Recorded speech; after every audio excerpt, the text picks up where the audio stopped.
শ্বশুরবাড়ি মানুষের মন জয় করতে চান, তাহলে এখন থেকেই ভালো ভালো রান্না শিখে নেন। কারণ হচ্ছে কি, প্রচলিত একটা কথা আছে, পেট থেকে বুকে। মানে এই কথাটা মানে হচ্ছে, আপনার রান্নার হাত যদি ভালো হয়, আপনি যে কারো মন জয় করে নিতে পারবেন।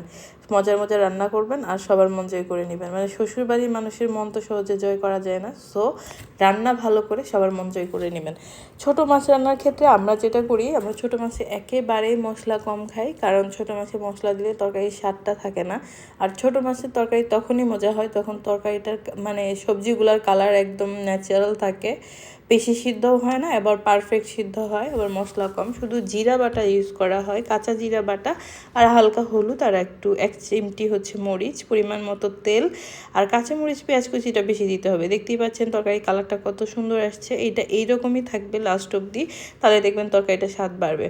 কিন্তু কিছু ক্ষেত্রে তরকারি স্বাদ হয়েও লাভ হয় না। কপাল যাদের পুরা, তাদের হচ্ছে হাজার চেষ্টা করেও দেখবেন তরকারি স্বাদ হলেও মানুষের মন জয় করতে পারবেন না। কিছু মেয়ে আছে যাদের কপালটাই খারাপ, যে তারা সব দিক থেকেই পারদর্শী হলেও দেখবেন কাজে কর্মে কথাবার্তায় সব দিক থেকেই ভালো, কিন্তু তারা আসলে কারো মন জয় করতে পারে না। তাদের মধ্যে সামান্য একটু কমতি থাকলে দেখবেন সমাজ সেটা অ্যাকসেপ্ট করতে পারে না।